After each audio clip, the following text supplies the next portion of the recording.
The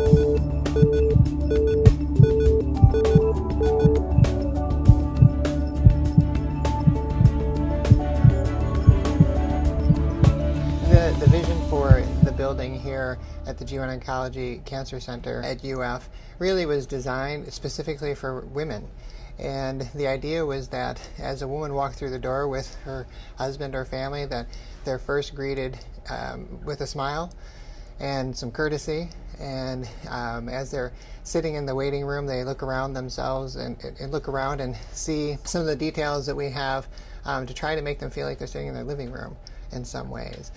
We've had tremendous support from organizations like Women Playing for Time, who were very generous with us with their money that they've taken a lot of time to and made a lot of effort to raise, and donate the money for us to build the cafe that is in the lobby, and allows us to have a special area for the patients or their families to sit and be on their computer, or to do puzzles, or to look at our little library and check out books that might pertain to something that they need for their family, whether it's how do I tell my children that I have cancer?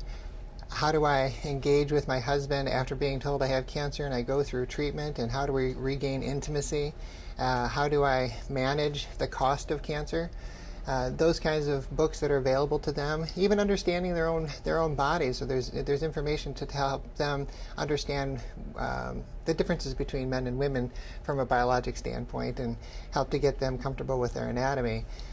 And then from walking through, the front door, if they're somebody who is a new patient, we try to meet that new patient in our consult room, and we try to design that in a way that they actually had some, interesting things to look at, and it was comfortable. And there's, if they've got children, there's at least a television in there they could flip on while they're waiting for us, or we can show them things in regards to images that they might have brought from an outside institution, and looking at CAT scans or MRIs and those kinds of modalities that evaluated them to see where their disease is.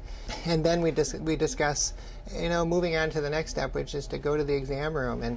And I'm very proud of the fact that the organization listened to us when we said, the exam tables really need to be very special. They need to be soft, and they need to be not intimidating. And they spent a lot of money to try to get us the best technology in terms of mechanical beds that are used for patients who are getting gynecologic evaluations. And and also in the rooms we have educational material for the patients to read while they're there. And then moving through the clinic, they come around to the other side as they come through the building to check out. They pass through the open doors to our chemo center. And the chemo center is really very special to me, because we are able to separate out all these ladies who need chemotherapy from the other population of cancer patients at UF Health Cancer Center here at Orlando Health, and make it very special for them. And so we tried to make it feel a little more spa-like.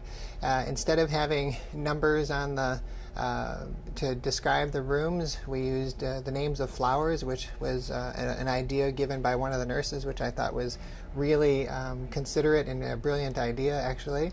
And so instead of going to room 2 for chemo, they might go to room Begonia, or they go to Lily. And again, a lot of attention was paid to the chairs that are in those rooms.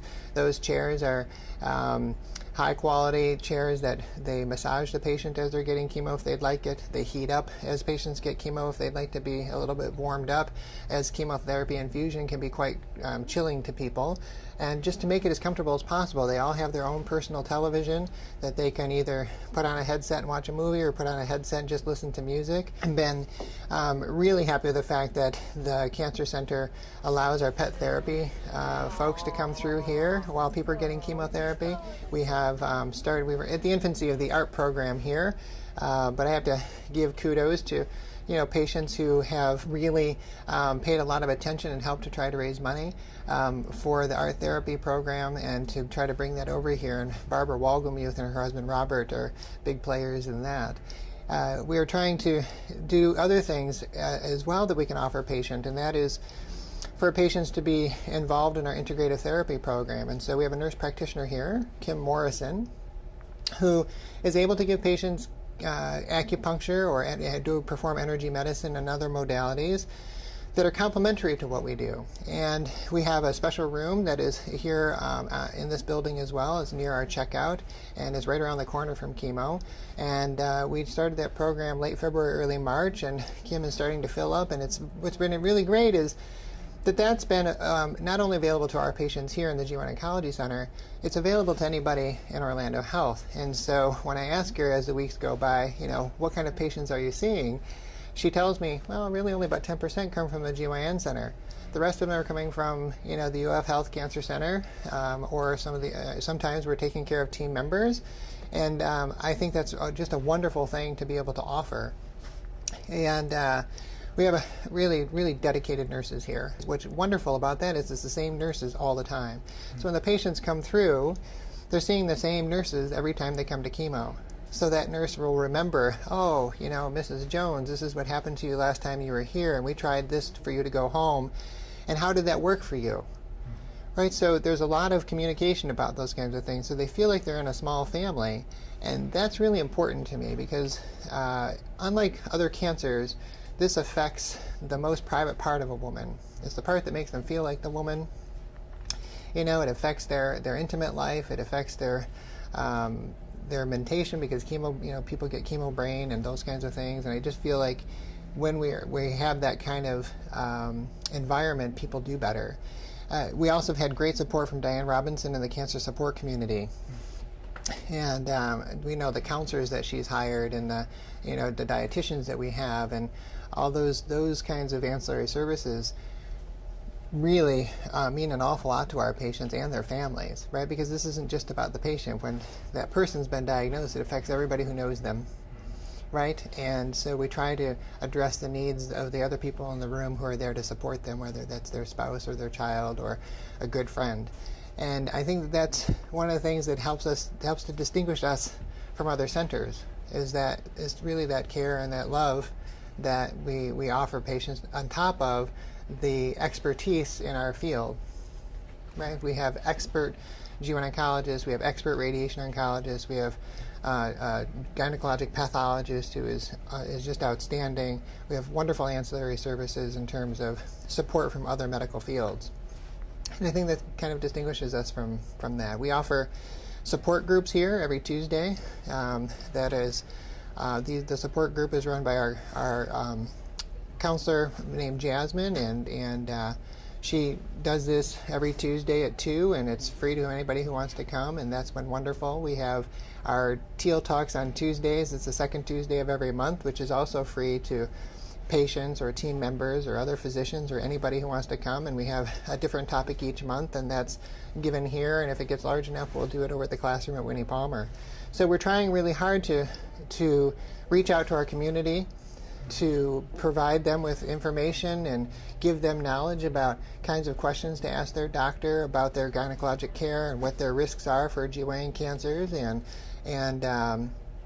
if they're undergoing treatment, to try to give them education about how to manage their side effects from treatment, how to manage the social issues at home, and try to embrace the entirety of the person, not just address, oh, you're Mrs. Jones with cervix cancer and that's all we know.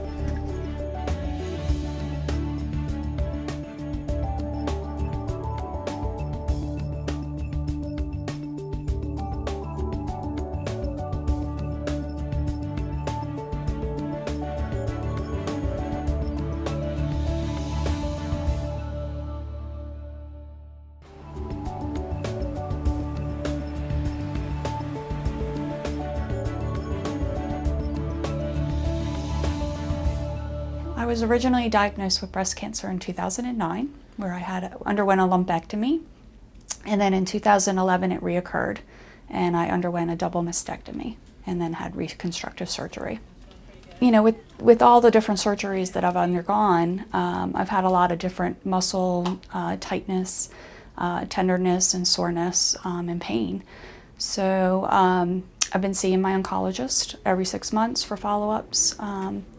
And she recommended that I come to acupuncture. She felt like that would be a good alternative for me to try to relieve maybe some of the discomfort I was having. I thought it was unusual coming from a doctor I was not that familiar with acupuncture, so it was a little bit of a surprise, but at this point in stage, I was ready to try anything to help. Well, I believe when Western medicine can't fix a problem, we get those patients that have chronic pain like him, and we try to work on them and see if we can't help them. So by using different methods like the cupping or the needles, we can actually open up the channels, which if they're depleted, we can build them up. If they're closed, we can open them up, and then that allows them to have less pain, and then they can get on with their lives, and it increases their quality of life. It's safe, it's effective, it's been around for thousands of years, and it's actually a modality that's quite similar to massage. When you have the needles in, it accesses a relaxation response, it strengthens the immune system, and it treats many ailments that may not be treated by Western medicine. It was an amazing experience, actually. Very welcoming, very thorough. You felt very comfortable with Kim Morrison. She walks you through almost every step of what she's going to do and how she plans the therapy that she's going to offer you for the day. Well, most of them are very curious, and they're also just, they've had it. You know, they've been through so many things. They've had, say, a pain patient, they've had injections, they've tried all kinds of medicines, they've done the massage, they've done the chiropractic, they've done like lots of modalities. So they're like, can you help me? I just would like to live without pain. And so when they hear that, oh, it's a possibility, it just gives them hope. I can't say I was nervous. I guess I'm not one that's afraid of needles or pins or anything like that. So knowing that I was going to be pricked, I really wasn't. I had no nerves per se. More just anxious, I think, at the results I was going to, receive from the acupuncture.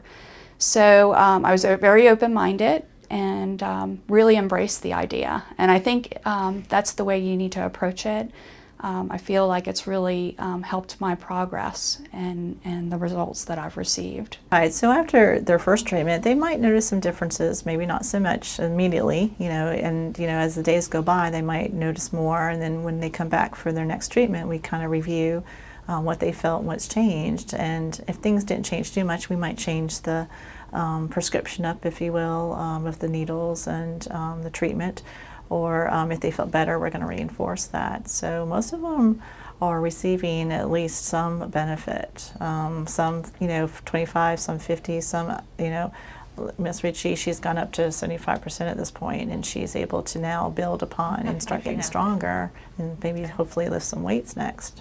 The pain I was experiencing was all throughout my actual latissimus flaps up through the breast, where I had the reconstructive surgery.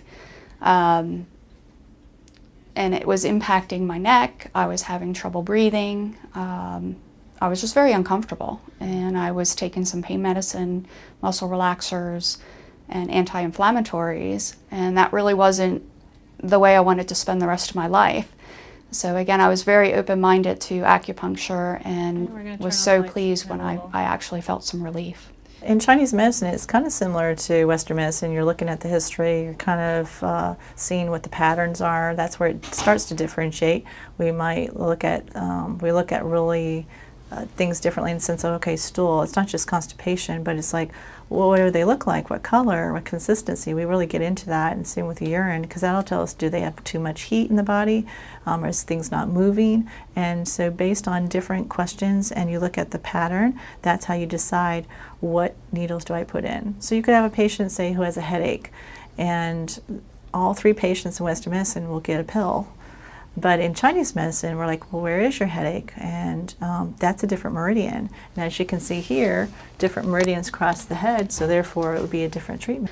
The muscles do tighten up. My experience is, I work at a desk all day, so that doesn't help. And so coming in and having the treatments, Kim not only does the acupuncture with the needles, but she also does cupping on me, which definitely relieves the tightness in my back. So I've seen wonderful results, and I plan to continue. So the cupping is a Chinese art form where they use typically glass, but they actually have rubber cups now too, but you'd introduce the alcohol of 90%, you set that on fire and you put it into the glass cup to form suction, and then you place it on top of the person's skin.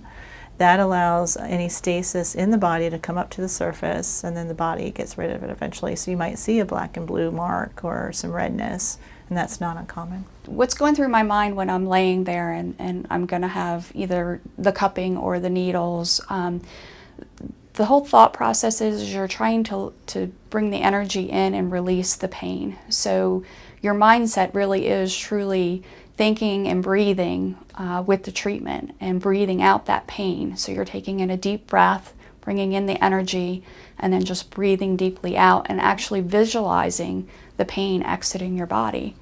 And so, you know, you're very comfortable, you're very relaxed, and you're very in tune with what's going on and how your body is feeling and what you want it to do. She'll ask me when I get up, you know, how do you feel? And it's night and day. I mean, I am totally relaxed. It's like you just got a massage, you know, so don't be afraid. No reason to be afraid. It does not hurt. There is no pain involved. You're completely comfortable. You're completely at ease. And it'll be life-changing. We're trying to achieve balance. So when they come to us, something is not working right. Too much, too little, not moving, stagnant we call it, maybe cold trapped, heat trapped. There's all sorts of names that we use, or dampness, or phlegm we call things. But it's just we need to, you know, move it or you know, get rid of it and basically balance the body. I think it's wonderful that, you know, hospitals and clinics are now being open-minded to having these types of therapies, because they're critical to, you know, overcoming, you know, the results of surgery and dealing with cancer and chemotherapy and radiation. It's a true tool that can help, you know, you feel better in life.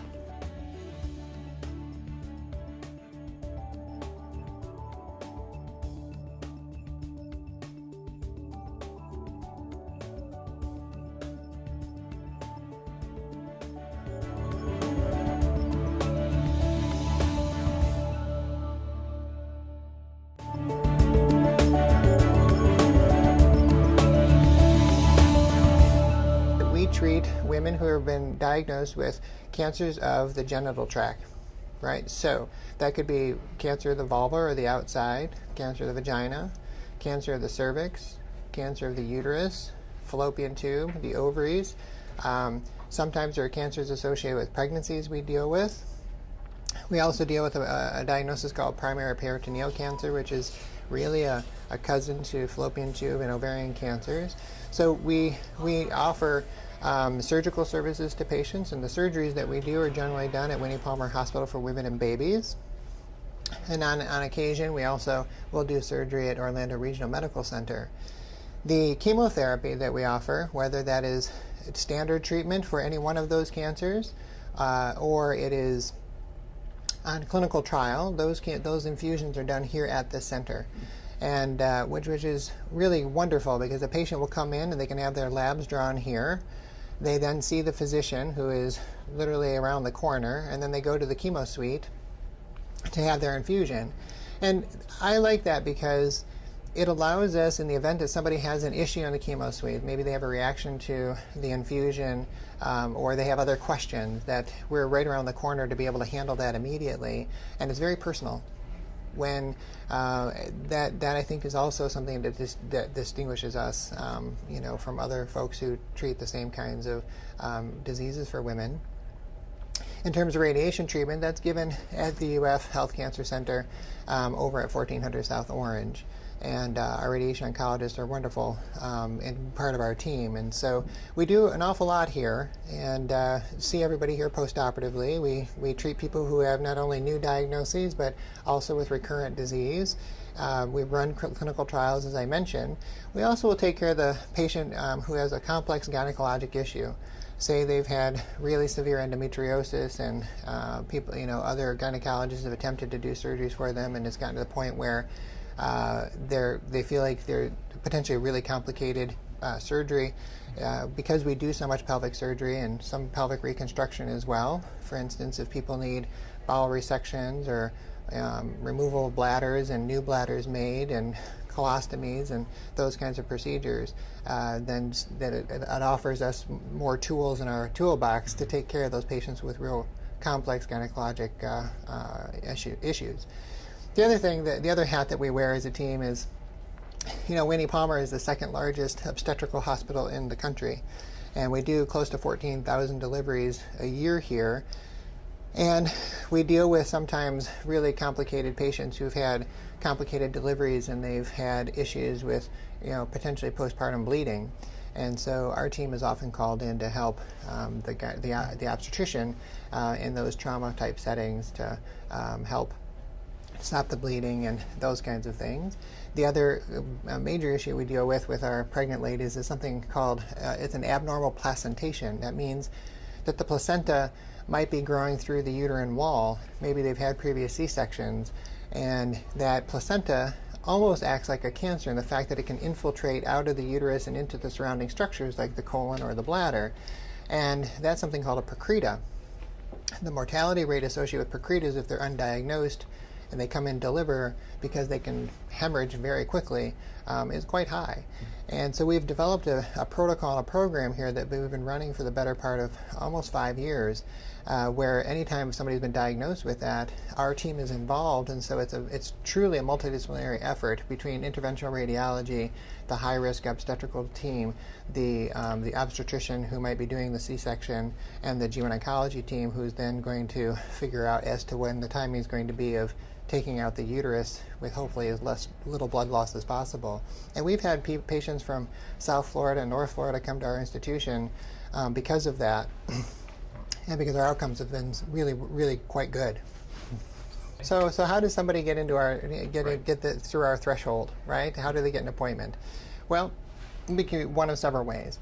It could be that you call us up and say, I have a history of an ovarian cancer or some other type of GYN cancer, and I would like a second opinion, or I'm relocating here and have been treated elsewhere, and I would like to maintain contact with a gynecologic oncologist who can continue with my surveillance.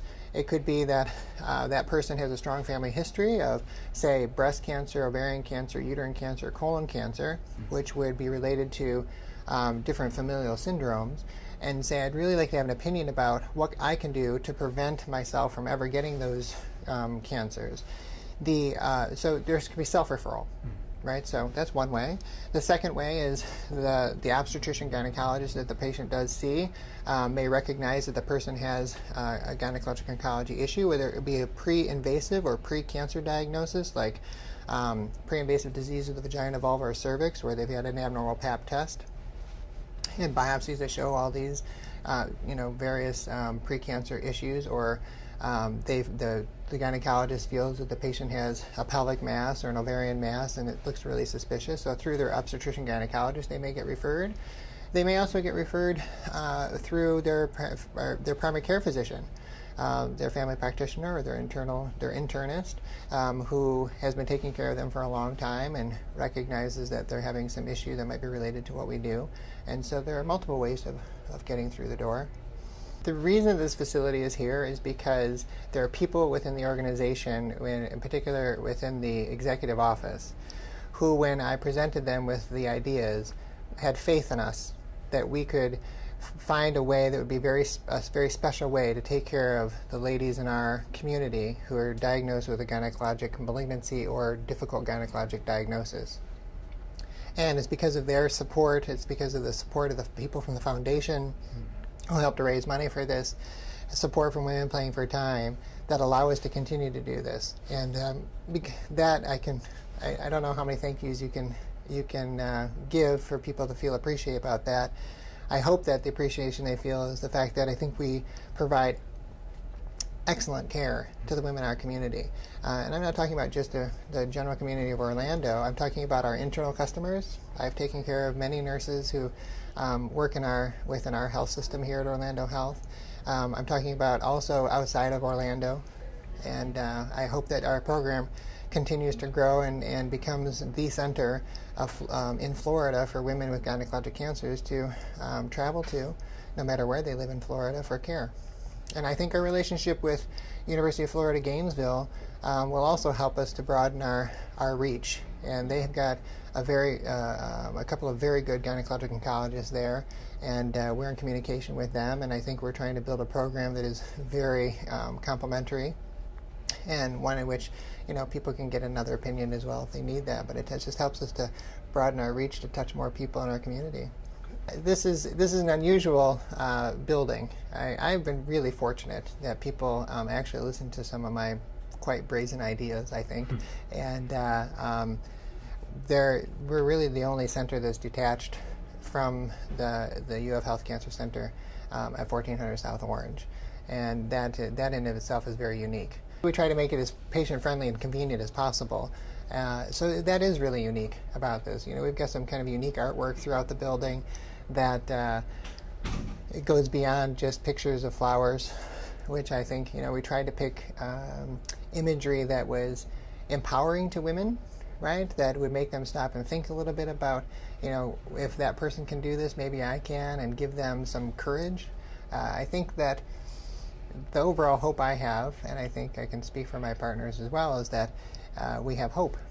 That there's hope when you walk through the door and you feel that, and that with the hope maybe there's a decent sense of humor and an embrace that warms your day and makes you feel a little bit better before you walk out of the building.